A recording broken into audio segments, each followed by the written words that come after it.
All right, look, I'm not in a cabin anymore. Wicked, I'm actually in my own house for a change. Ladies and gentlemen, Thursday night, you know the story by now. Third and long podcast is 8:30 in the evening. Shane Harris, as you're aware. Ollie Hope is above me. To my top right is Ollie Butler Henderson.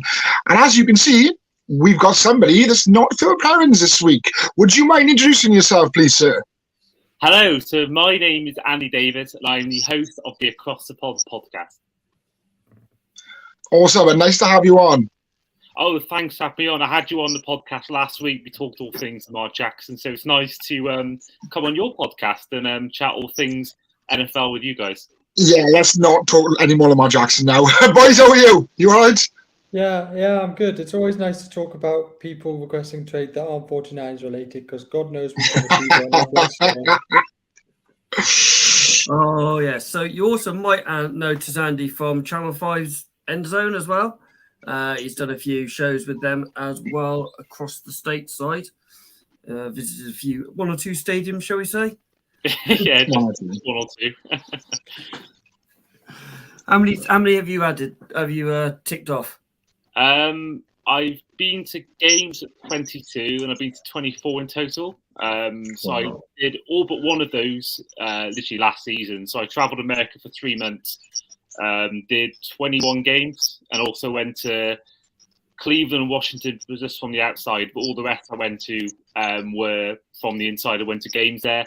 The only ones I'm missing I've not been to games at are the Cardinals Stadium, the Browns, Commanders, Bills, Eagles, Ravens, and there was one more, but I can't think top of my head who that is. But I'm hoping this year, Vegas, that's it. I'm hoping this year, if the NFL schedule goal do in my favour, I can try this year to complete the set and get all 30 active stadiums done. It's probably good. It's probably good just to not go to the inside the Commander Stadium, if you know what I mean. Well, I don't want to get injured, so I'll try and stay away as possible. Because obviously you're a Dolphins fan. What was the best stadium or your favourite stadium you've been to? Oh, I think it depends on what aspects. I think for atmosphere, nothing beats Arrowhead for me. When they're for Chiefs Raiders, I think Kelsey scored 4 touchdowns. The atmosphere there was just nothing I've ever seen before. That was just fantastic. To look at, I'd say aesthetically, I'd say the Viking Stadium, US Bank was just amazing to look around. It was, it wasn't too cold either. Thank I went early October, so it wasn't the classic Minnesota winter.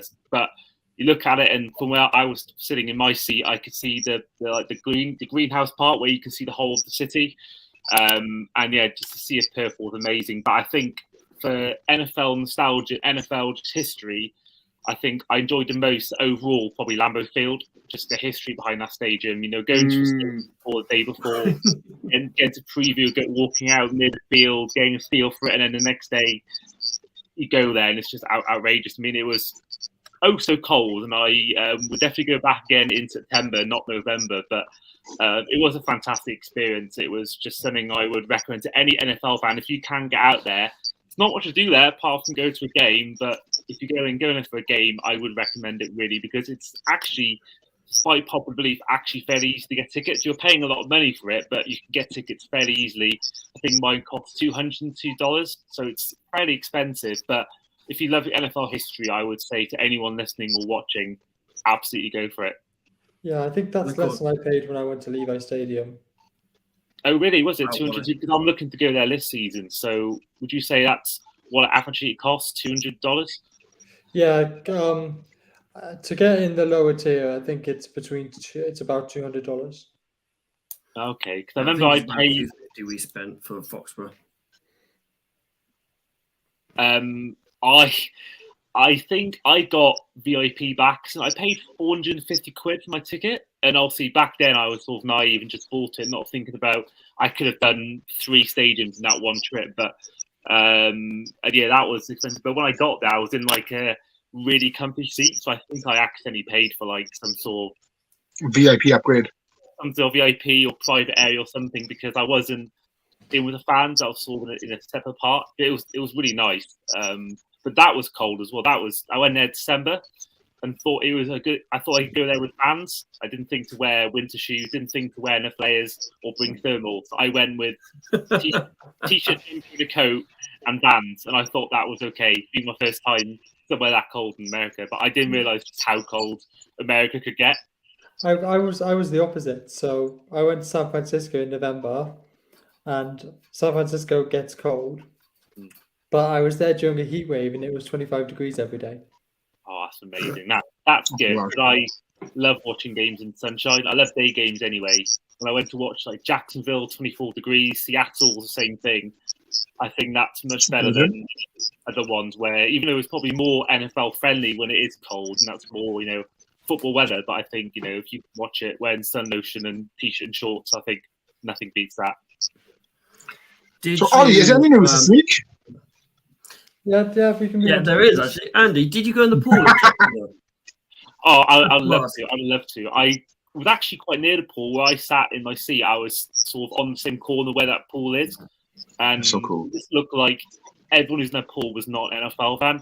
All they cared about was getting wasted. No one in that pool. I was watching over now and again because they had red zone actually quite near where you could watch red zone in between plays. But I remember looking at the pool a few times, seeing what was going on, and it looked like a very exclusive part. But when I looked at it, people there, these guys clearly weren't really interested in the game. All they wanted to do was just look cool, have the pictures for Instagram, and just not even watch the game. So I think that I do question people who are actually in the pool because I do think, are they actually wanting to watch the game?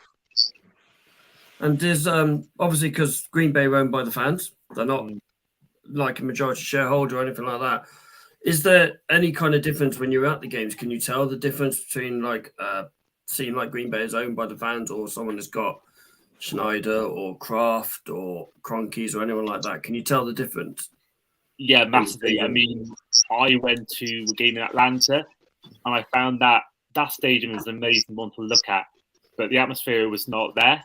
It was not there at all. But same thing with the Arrowhead, Lambeau Field, or even you could even look at AT&T Stadium. I mean, you can tell the real fan bases because hearing every so often you hear "Go Pack Go" and the whole stadium, pretty much 80% of it, all the Packers fans are chanting that in unison. It's you can really tell because some stadiums there's no atmosphere at all. Atlanta was one of the more disappointing ones, I'd say.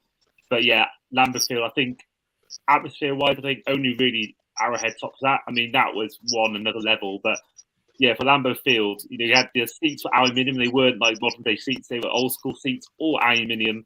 And so we had to bring these like cushions to make sure we didn't get like, really cold. Yeah, basically. Oh, brilliant. Absolutely brilliant. I love that. I mean, Lambeau looks bloody cold anyway, but the fact they've made you sit on aluminium seats is even crazier. It's a bit like Turf Moor in the UK. I wore about 4 t-shirts, 4 jumpers. I wore 3 pairs of thermals, 3 pairs of underwear and socks, and I've still not been this cold out of my life. That and Pittsburgh was brutal. So Turf Moor in the UK, so Burnley Stadium, the away end is wooden seats. Oh, is it? Yeah. I'm amazed nobody's burnt it down. Yeah, Andy, what Ollie hasn't told you yet, he's a Bolton fan, so he does the lower league thing. Oh, you must be quite on a bit of a high at the moment then after... Yeah, to be honest, I'm still buzzing. I'm still buzzing and recovering from Sunday. Yeah, I bet. Were you at the game? Were you watching it at home? I was at the game. Oh no, that must be amazing. The weather looked amazing as well. The weather looked really good. The weather was pretty good, yeah. It held out for us luckily because I was near the front, so I'm not sure whether I was actually undercover or not. Okay. But I don't know, being 2-0 up after 10 minutes and winning the game with the biggest margin ever in the Cubs' history was pretty good. Is that Cub Hollow history? Yeah, it's been going for a while. Oh, okay. Yeah, it's been done so many different names, hasn't it? It must make up for the 5-0 loss to Stoke, eh? Yeah, I wasn't at that game, luckily, but...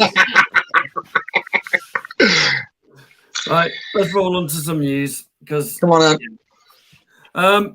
So, as you may have heard or not, Tuesday-ish, the rumours of Patriots shipping out Mac Jones to several different franchises has been quashed since by several franchises, but there's still a lot out there at the moment.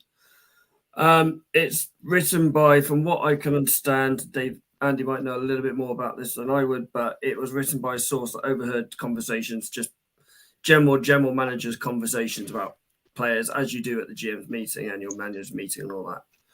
Sorry, Ollie, before you begin, 2 seconds before you begin, right? I love you and I'm sorry for interrupting. Before you begin, I'd just like to let everybody know, if they want to put the kettle on now while you have your 10-minute rant, they're more than welcome to do so. It's all right. I'll just move me at some point. It's fine. Yeah, I just want to say, like, the grass isn't always green on the other side of the field. Okay. Mac Jones's stats due week 7 to 14. I'm just going to put it on the board. Yes, I have robbed this from Good Morning Football. Thank you, Devon McCourty. If I have a quick look, his stats through 7 to week 14 and his rookie season: 7 wins, ranked first of all QBs. He ranked second over completion percentage, 64.9, and his passer rating was 106.1, which is second over all those QBs, 7 weeks. He was then thrown into a situation in his second year where you're still developing, still growing, still getting to understand the game, know the game at this level, to a defensive coordinator as his offensive coach, his offensive coordinator. Joe Judge, who's a specialist, special teams, yes, he was a former head coach of the Giants, but we also saw him take a knee on the 3rd and 9 just to get better field goal position. Punt position. He wasn't coached. Yes, he regressed because he wasn't coached. And you got all these fans chanting, let's get Zappian. They're not proper fans, I'm going to call them. They're not there before the Brady time and all that. They expect this coming back in. Mac is a good quarterback. Watch him under Bill O'Brien. Watch him improve. That's what I was looking for. Over this season, have Mac how he was for those 7 weeks. He will be a good quarterback under a proper coaching with a proper coaching staff. Remember, the grass isn't always green on the other side of the field. Give him a chance. Let's see what he can do in season 3. And if it's no good, then you cut your ties after 4 years and go from there. I do think it's important to look at who those games were against week 7 to 14, though. So week 7, you were against the Jets and you won 54-13.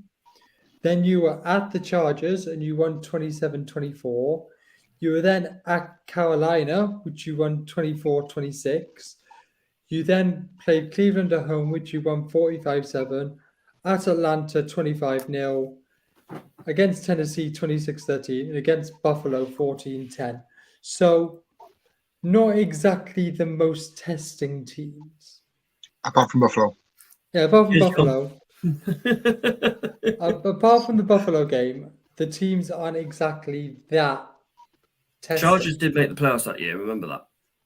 No, I swear Chargers didn't because they lost to Raiders last game of the season. Correct.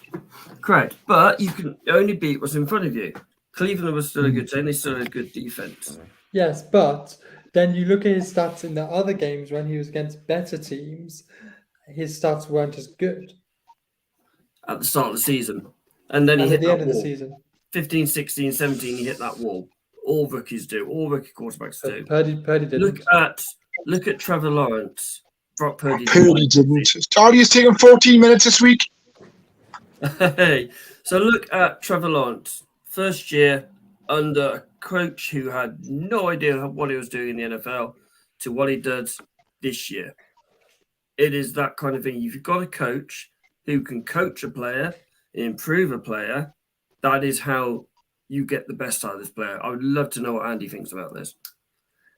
Yeah, I think for me, it's tough because I think if they do end up shipping him, I think at the same time they might get Lamar Jackson. But I think for me, I totally agree with you, Ollie. I think that what we saw in his rookie year, I think, was really good, and I think he's by far the best rookie that year.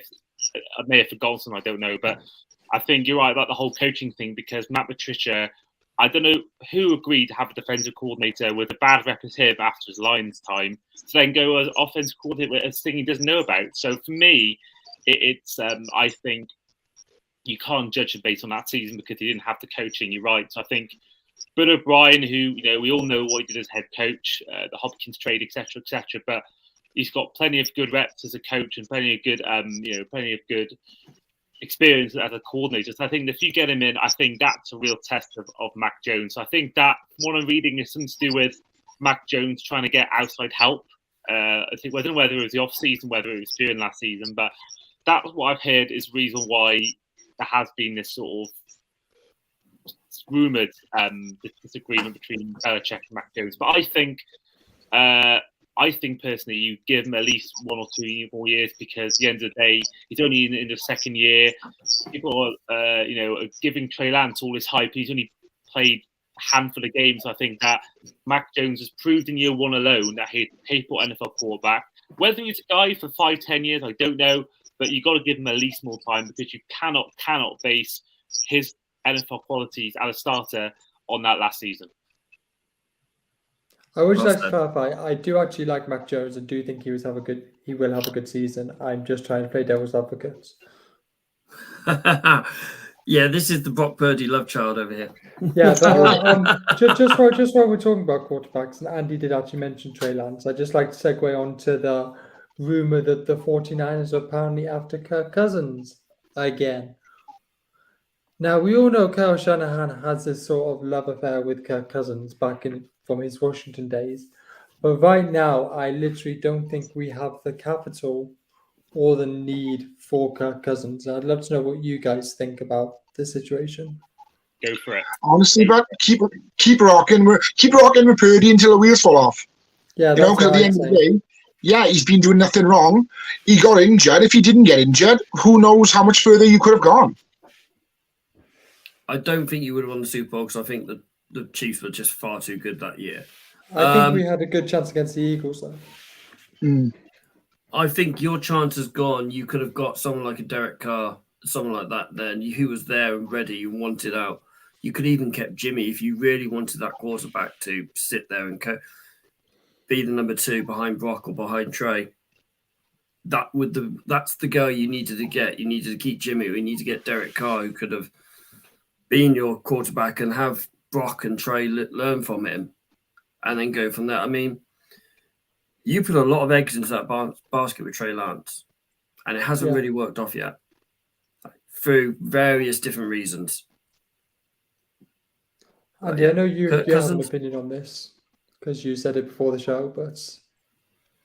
Yeah, for me, I think it depends, because his salary is pretty big, but I think if you can try and get him to come to you on a reduced wage, I think you should go for it, because the 49ers have gone to 2 NFC Championship games in 3 years with with 2 to 3 times you made it in the last 5 years with Jimmy Garoppolo, and Kirk Cousins, even though he has his faults, for me he is 5-10 times the quarterback Garoppolo with. Last season proved it. It wasn't his fault they lost to the Giants. It was that defense. He put him on a team with a great defense. With great weapons like George Kittle. He can hand it off to Christian McCaffrey or even Elijah Mitchell. You've got Deebo Samuel, Brandon Ayuk. The list is endless. I think if you put Kirk Cousins on this team, which is a good defense, good weapons, I think for a 1 or 2 year fix, maybe 3 year fix, I think he's the guy you go for, because Purdy's got 7 games. Garoppolo had 5 games he won in his first time in the 49ers, and then we all know what's happened since. Hasn't exactly been a great success apart from that one season. And I think that Lance, we just don't know. He only had 1 year in college where he started more than a whole season. I think he had 1 start in 1 year and 15 starts 1 year. So I think that if you want someone short term, I think you go for Cousins, because I think he would guarantee you. I think if they got Cousins tomorrow morning, I'd have them as my NFC favourites. And I think that they're my favourites anyway, even without Cousins. But I think at the same time, long term, I think it's either Purdy or Lance, because Lance, it's an important year for Lance, because if it could be like a Bledsoe Brady situation, which Ollie, you'll know from personal experience, that they gave all the draft picks for Lance, and obviously Bledsoe had that new contract before Brady came in. Brady 199th overall, Purdy Mr. Irrelevant, and I think personally Purdy is more of a Shanahan quarterback. I think Shanahan prefers pocket passes rather than these mobile quarterbacks. And I think that if Lance is the guy they start with originally, he comes in, has a great first few games. I think they'll stick with him because he is the guy they gave up all that capital for. But if he comes in these first few games, either gets injured again or struggles like he did against the Bears, albeit in bad conditions, and then Purdy comes in and balls out, I think that's it for Lance. And I think they trade him to get some value left because he'll still have some capital because he's a third-round pick, and that is like almost like the English tax in football. That will get him some suitors. But I think that Lance really has to be careful that if he doesn't perform this year again, I think his time could be up in San Francisco. Yeah, I agree with you because some reports are saying that Purdy might not be ready until week 4 because of his elbow injury. So if that is the case, I think it's a big 3 games for Lance. I agree.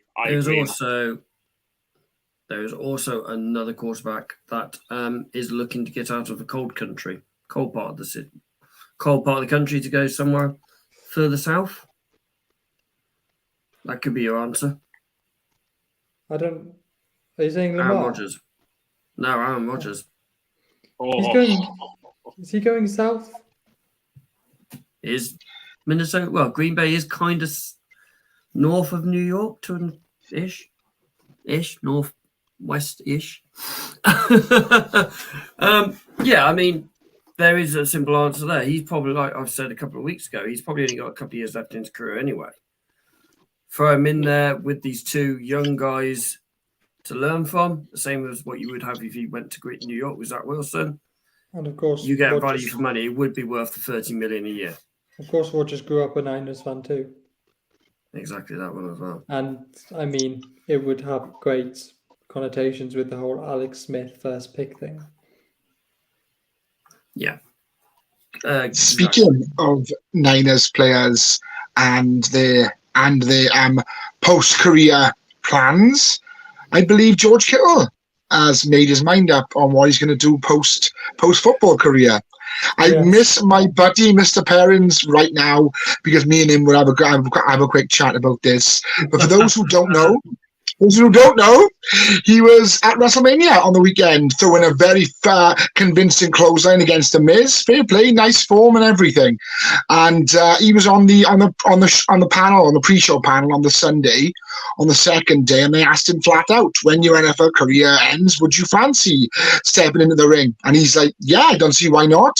And the amount of athletes that have gone from real sports to sports entertainment then and flourished, you've only got to look at Pat McAfee. He's an incredible sports entertainer. Careful to use the word pro wrestler. But yeah, he's incredible in there. And I think someone like Kittle could flourish as well.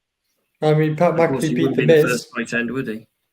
Yeah, exactly, yeah. You've only got to look at Lawrence Taylor headlined WrestleMania 11 and he put on a decent performance in his one and only match ever. Hasn't Gronkowski been in WWE too? Yeah, he was the 24/7 champion for a cup of coffee. Yeah, he hosted WrestleMania during the pandemic years. Oh yes, let's talk about a couple of future players who I've had some interesting stories coming out of this week's, stories for their pro days. Let's have a go at Will Levis. Is he this year's Bo Callahan? He's tumbling down the mock draft, apparently absolutely bombing his interviews. Yeah. Apparently today he's had a personal meeting with the Colts. I don't know how well that's gone. What do you make of this, Andy? How do you think he's going to what's going on with this, Mr. Levis? It's hard to tell because there's so much smokescreen goes on in draft days. I remember the whole thing with going back to the Niners, the whole thing with Mac Jones. Was he going to go to the Niners at 3? It was all the smoke, and then he ended up going for Trey Lance. But I think that I've seen this. All these quotes have come out from different tweets about the fact that they're calling it arrogance, entitlement, plus just bizarre. And yeah, there's also talk about him, not beating out this guy. I don't watch enough college football, but they're saying he didn't beat out this guy called Sean Clifford. But I will say to that is that Joe Burrow couldn't beat out Dwayne Haskins at the time, and look how his career's gone, Joe Burrow. So I think that it's always hard to know in college whether a player is the guy or not. I do think looking at the college highlights, I do prefer the look of CJ Stroud, Bryce Young, and even I think he might be a bust. But Richardson, I think, as well, looks like could be a good prospect. But I think Levis is. I don't think he's going to be oh my God, this guy is the next Peyton Manning. But I think at the same time, I think he's maybe getting a bit of harsh criticism. Because I think what I've seen looking at his stats and looking at his plays, he's actually all right. But I don't know whether I would take him high. I think the highest will go with 7. I think with someone like the Raiders or maybe someone around that area, someone trades up that area. But I don't see him going nowhere near above CJ Stroud or Bryce Young. So just quickly, John's actually come up saying with 0 offers, Lamar Jackson may end up in WrestleMania. Well, they can probably afford him. The only people that can.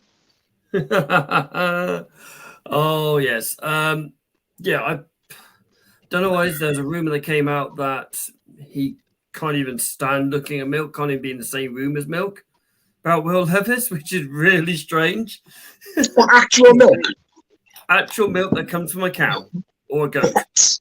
What? So what, are you using soy milk instead? Well, what's he using as an alternative to milk? I have no idea. I just looked, laughed, and clicked off. I didn't even bother reading it. It's like, yeah, that's just ridiculous.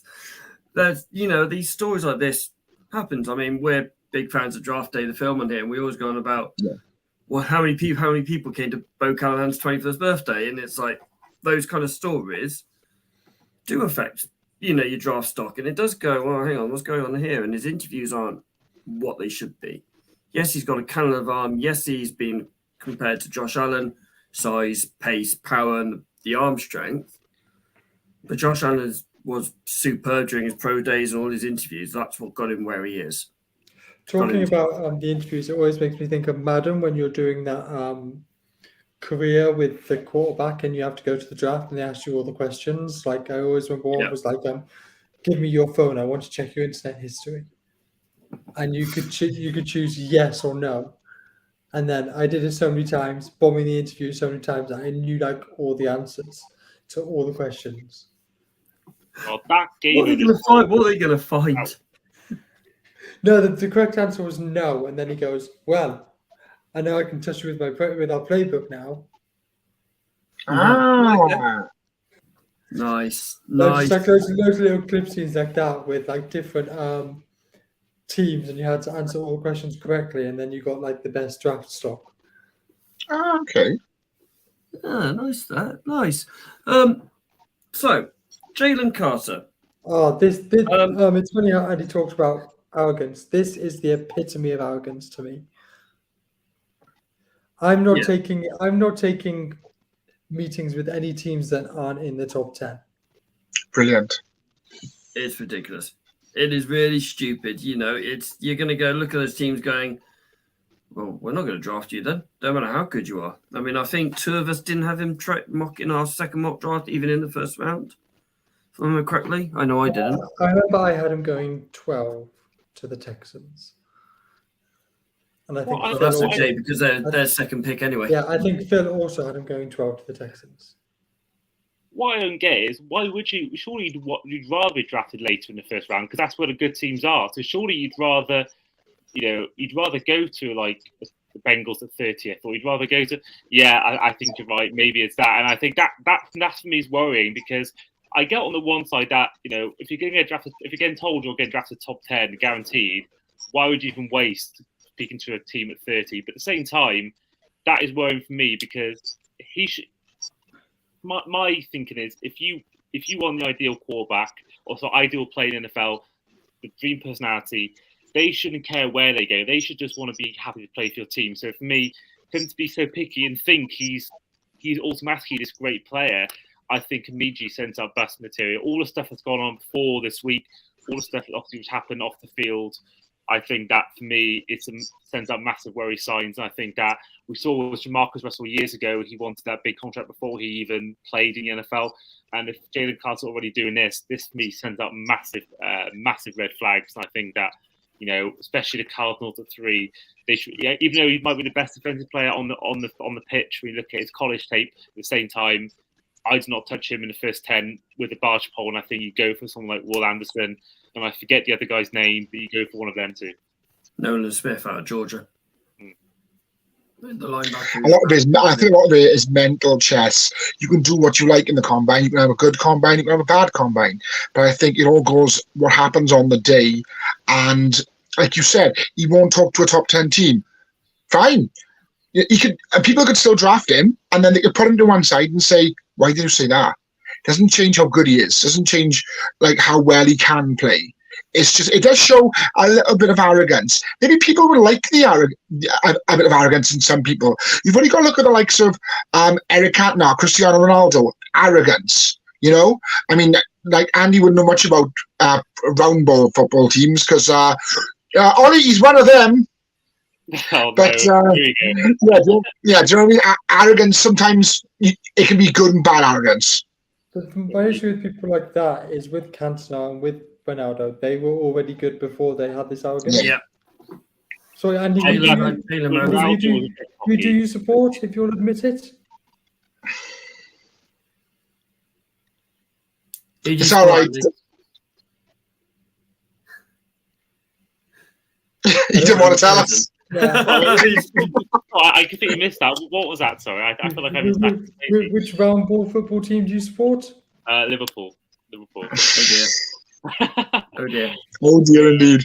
It's Getting sacked in the morning. Whee! Never. I wouldn't sack him. Even if he went down to the League One, I wouldn't sack him, to be honest. I know that's probably a crazy comment. You can have Wade Elliott from Cheltenham instead.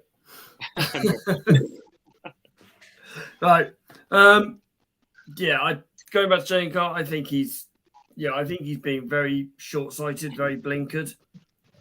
Obviously, his agent's gone, this, and this. You are going to get this if you do this. At the end of the day, if you're drafted in the first round, yes, you might lose a few million, but you're guaranteed an extra year on that contract. If you can perform, you're going to get a fifth-year option 9 times out of 10. Very rarely do you not get given that fifth-year option. Do it, go for it, get your chance. Doesn't matter if it's 31, 28, 12, or number 2.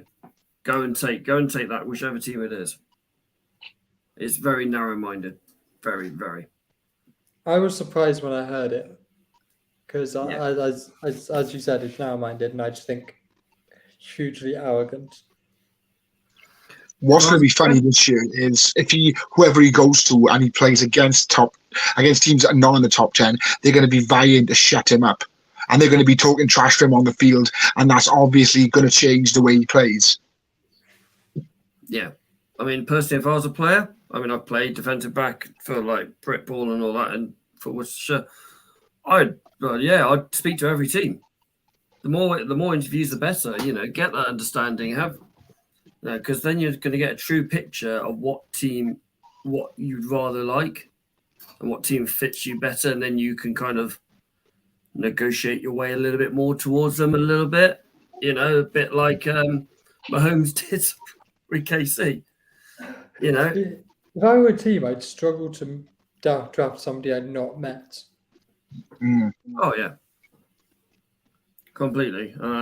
Patriots today reported to be meeting Zay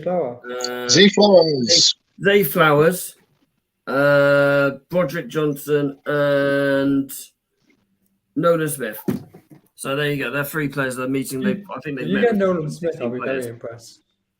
Mate, if we get Nolan Smith, I'd be like laughing. But yeah.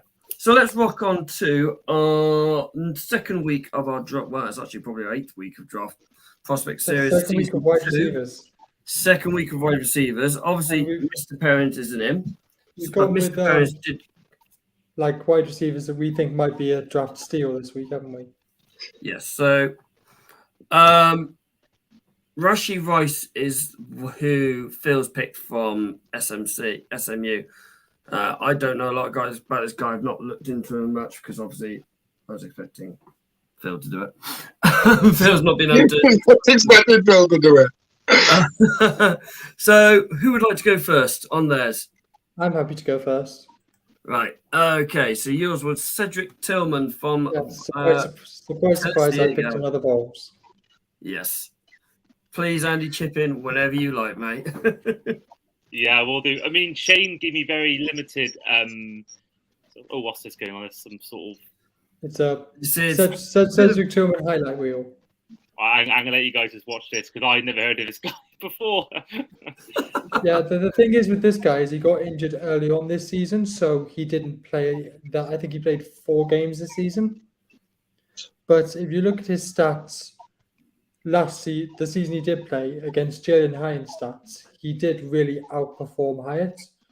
So although Hyatt has like the highlight play with the speed and the deep shots, this guy is a bit more consistent and he is rising up people's draft boards, but I think he's expected to go late day 2, early day 3. But I think this guy could be a solid WR2, a sort of player role of a Brandon Ayuk or a Robert Woods when he was at LA, a sort of that role. Yeah. I mean, I like it. He looks strong. He breaks tackles as well. Looking at his highlight reels, he's a big, strong lad. I mean, if you look at his that's impressive. It's taken 2 to bring him down. If you look at his 2021 stats, it was 64 receptions for 1,081 yards with 12 touchdowns. Nice. Oh, there's good stats on that one. Yeah, he looks a really good, solid quarterback. Like you said, a good WR2, good WR3. And it's not like he's slow because his 40-yard dash was 4.54 in the combined, so he's definitely not slow. But yeah, I mean he's 6'3", 213 pounds, so he's quite big. Yeah, he's a big lad. And it's quite good to have that big, deep threat who can also be a red zone threat as well in that 20 yards, who's not your, Jefferson or Jamar Chase kind of thing. You've got another target to throw at, and that's always good to have more targets because you can't mark all of them. You can't double team all of them. Shayna, do you want to go next with Xavier Hutchinson? Yes, but please roll the footage, please, bud. Yeah, as I said, as I usually say, I will let everybody at home watch the action because, and then I'll talk about him afterwards. Yeah, I do love the way that he breaks the tackles. I mean, this sort of swim move to push the breakers away. I mean, yeah, the DB didn't really do anything about that one, but yeah, I do like his route running, and I do like the way he breaks up, the initial block on the line of scrimmage. But yeah, good player. Looks a really, really good player. Just remember that Hutchinson did have Purdy throwing to him for a couple of years, so. Oh, here we go. Oh, right. So he was one of the first passengers on the Brock Purdy train. Okay. Love that one. Love that walking away. It probably helped him. Yeah, of course. Love that one. Last little clip, it's straight down the middle. Nice, good seam route on that one as well. Andy, I will begin by saying something that everyone who watches the pod already knows, but I'll say it for your benefit as well. I know nothing about college football, right? I'm just like yourself. But with the aid of both the Ollies and Phil, I've had so much encouragement and help since the beginning of the preseason to look into people and see what they do, how good they are, where they're from, and learn team names. It's almost like learning a new sport, right? So if I do come off as a little uneducated, it's true, I am uneducated. But in any event, Xavier Hutchinson, he's consistently improved each year, and the fact that his foot quickness and is really, really good. He reminds me of a young Justin Jefferson. I say young Justin Jefferson, he's not exactly old, but yeah, he's so quick off the mark as well, and like Ollie said, he's a good route runner as well. He sticks to the path and knows when to move when he has to move. But he has he's got the size and frame and hand strength as well, which you don't find in many people that will be taken this late in the draft. He did drop 6 passes last year though, which obviously isn't good for anybody. We don't know what reasons they were, but still, you need someone that you can count on in red zone situations, for example, that'll put points on the board. But I think he's going to be a steal for anybody that takes him.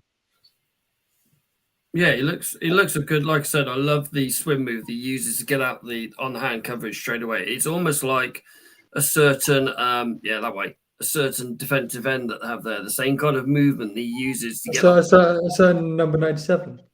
Yeah, to get off that break, to get off those hands, get those hands away. You know, it's DB, you're told to get your hands out. You're taught to get your hands out, get your hands on contact within the first 5 yards. That was it. First 5 yards, just to slow the route down, stop the development of the route as easily, and makes the quarterback hard to get. The fact that he's quick on it to break that to get away, it really works. Really, really work. Mine's Charlie Jones from Purdue. I first came to know about this guy during his combine. I think his combine was superb. Brilliant, quick lad. His combine time was a 4.43.40, which is good. Now, there we go. Let's roll the VT on this guy because he is superb. Number 15 for Purdue, across the middle, down the outside, down the middle, breaks tackles, hard to bring down. He's got great footwork as well. This doesn't really show that well, but it's across the route. I mean, I apologize. It's not the closest of videos. It's not him here. It's coming across the outside. Good route running again. Across the middle. Bang. Thank you very much. There's another video. I don't think it's on this one, where he literally comes across the whole line and literally follow. It is this one. There you go. Across the whole line. Quick footwork. He's not getting caught. And that was a 2-minute drive of theirs. Over the catch, over the shoulder. This is his pro day. Followed it all the way into hands, kept it through the ground, kept the contact, which is what you need. Got great footwork. He is quick, difficult to bring down. 2-star recruit from Deerford School. Went to Purdue. I think he's going to be a good late second round. He reminds me a lot like Chris Hogan from New England. Obviously I saw him a lot. He's got the same kind of height, same kind of speed, same kind of strength and all that. So yeah, he's going to be really nice late day 2 pick, I think. Is there anyone that jumps out your eyes, Andy, that you know of that you think is going to be a bit later on? I mean, I love Charlie Jones just then. I thought he looked really good. That catch at the end we just saw then on his pro day looked insane. I mean, when Shane gave me the sort of the running list, I was thinking more people like the well-known guys. I thought maybe someone like Jordan Addison would be good at 20. He could go to the Seahawks behind Metcalf and do well. The guy I've sort of been looking at under the radar for fantasy drafts or rookie drafts is a guy called A.T. Perry out of Wake Forest. Okay. Looking at stats, first 2 years only had a total of 19 receptions in those 2 years. So his final 2 years, he had 71 receptions in his first year, 1,293 yards, 15 touchdowns. Second year, 13 starts, 81 reception, 1,096 yards with 11 touchdowns. This is the guy that started off slow in the ACC with Wake Forest, but as time's gone on, he's proved through stats alone that he is a guy that can get the numbers. And I think that I've been very lucky in my mock drafts in the past that I found good gems. Running back like Checo last year and Mitchell the year before that. But I've struggled as wide receiver, so this may be completely wrong. But for me, he's the guy to look at.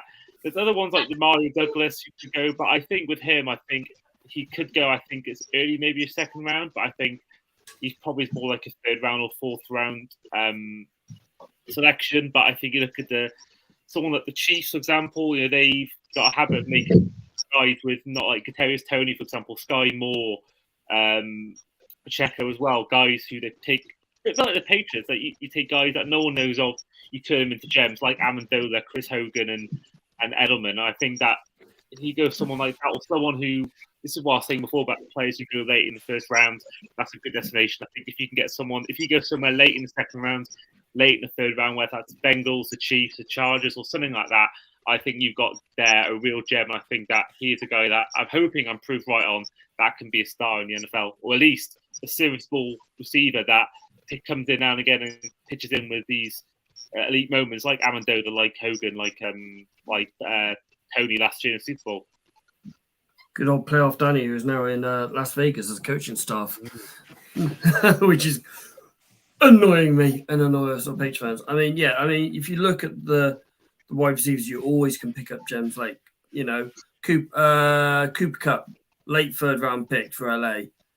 the guy led the league in yardage and receptions. He had the Triple Crown in a Super Bowl year. He is a superb, and it shows that it doesn't matter how late you get them, you can still pick up absolute gems of wide receiver.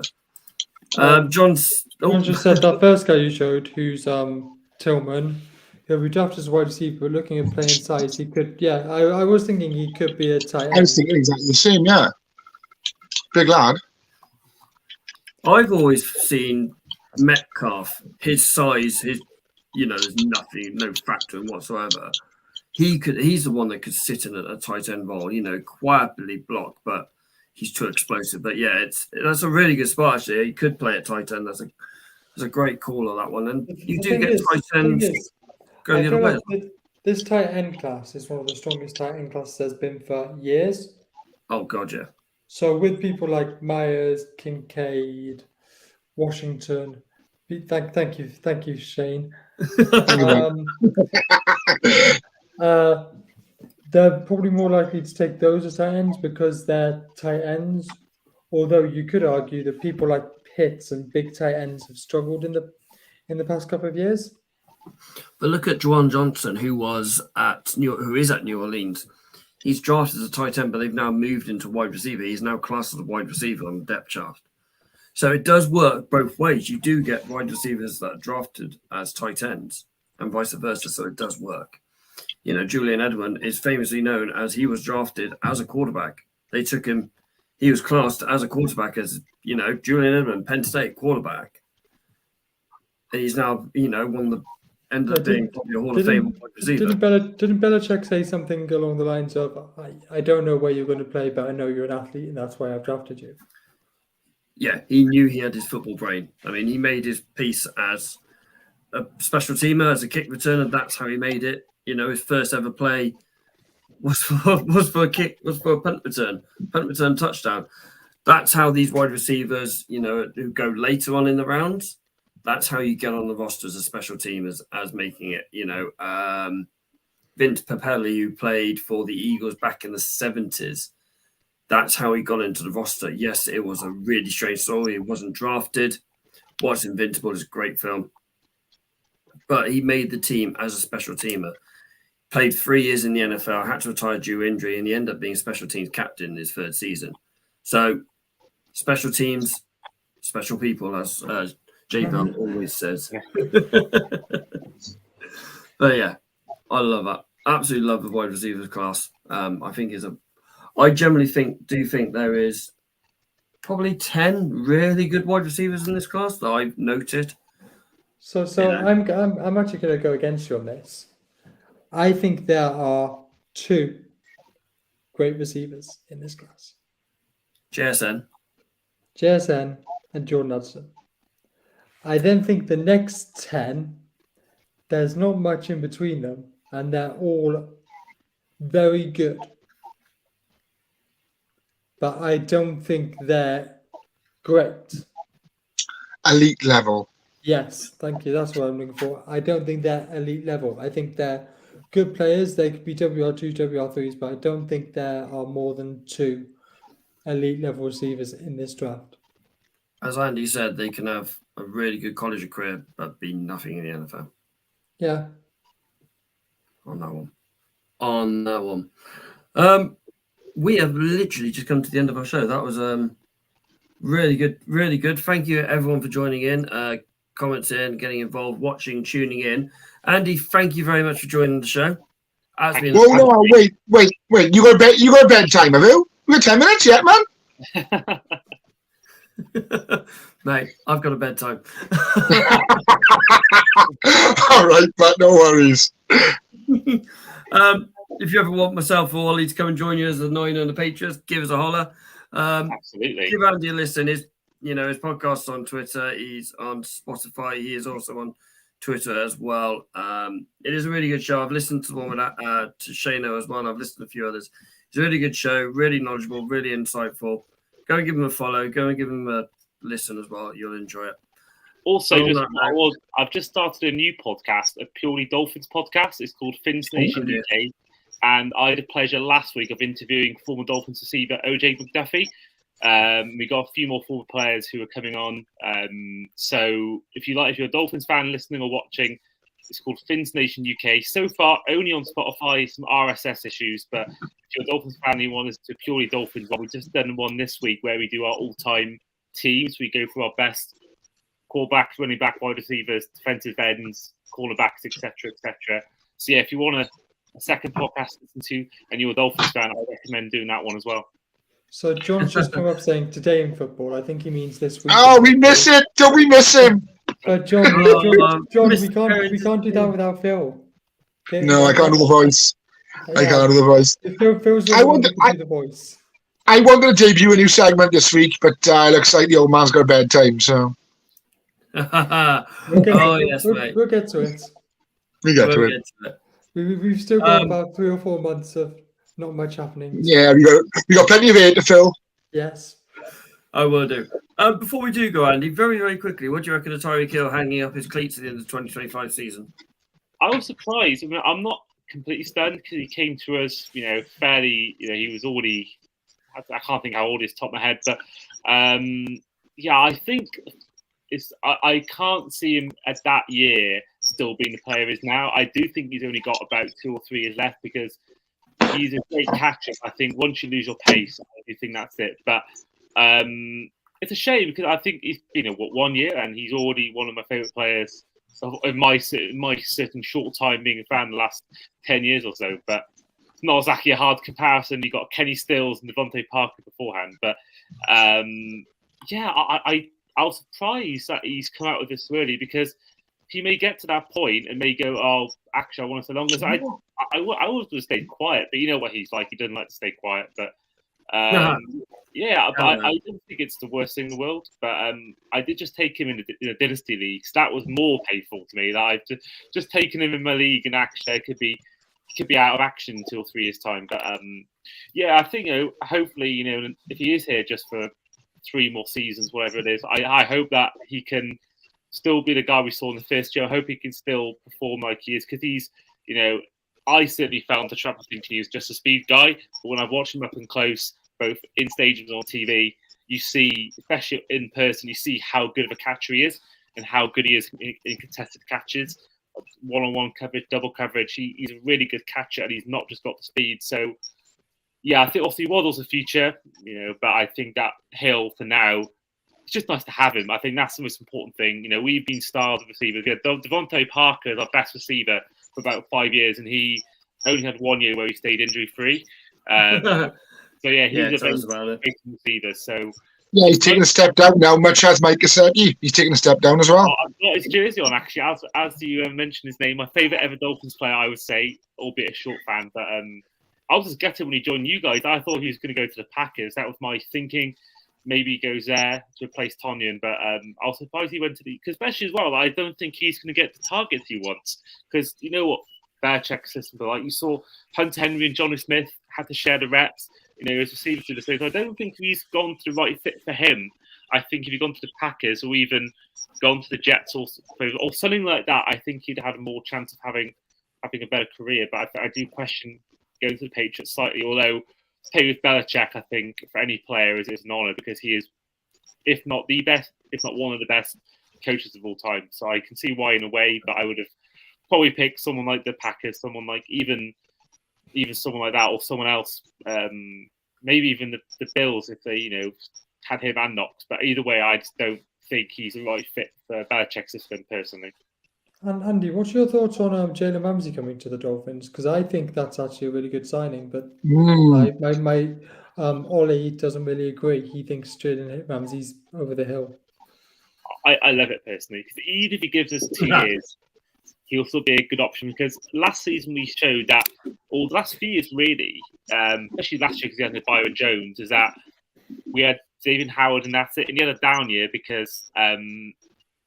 That's a worrying stat, but now because I think last year what we saw a lot of time was we would target or some teams would game plan against Xavier Howard so much he wouldn't be able to get those stats in like he did in 2020 when he had Byron Jones alongside him when he became the interceptions leader.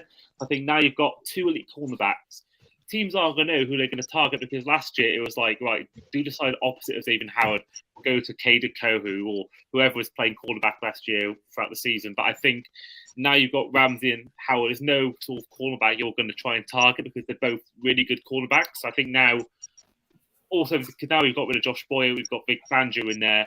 Well, firstly, I think it'll help Bradley Chubb be the player we all thought we were giving up the first round pick for. But I think as well, if you've got Jalen Ramsey there, I think he'll give us 2 years of being great. Have him alongside Howard. You've got the best cornerback tandem in the league.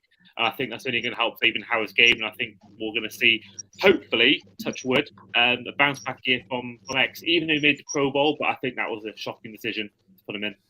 After that Ramsey trade, I actually had Little Flutter on the Dolphins to win the Super Bowl. Me too, actually. I put a 5 on it.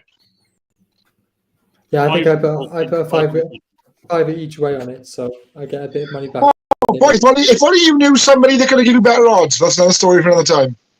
Hey, we'll get Shano specials back and running soon, mate. Yes, we will. Actually, talking of bets, actually, I want to give a quick story because I remember, I forgot about this bet. 2 years ago when the Bengals beat the Chiefs, I went on the Paddy Power, I'll say. I don't know whether I should be saying the website. But Yeah, you can see your odds. I use Paddy Power too. Yeah, I like it there. But I forgot, and I made a £5 bet on the Bengals to win a Super Bowl months ago. So they were 500. I would have got £450 back if they beat the Rams, all from a £5 bet. Nice. No, it was £5. Yeah, I think that was. Yeah, otherwise, I've gone for the Dolphins. I've gone for the Vikings as well because I'm massive. I still, to this day, I'm still a Brian Flores homer. I'm still guessing we got rid of him, but I think he'll turn that defense around. But yeah, hopefully the Dolphins can win me some money. Nice. I don't. Come on, everybody, take us home. Ladies and gentlemen, it's been an honour. Thank you very much, Andy. Thank you very much for joining the show. As I said, give us a shout if you want. Myself, Ollie. Obviously, you have Shano on regular enough because he's your resident Ravens guy. Ladies and gentlemen, thank you very much and stay safe.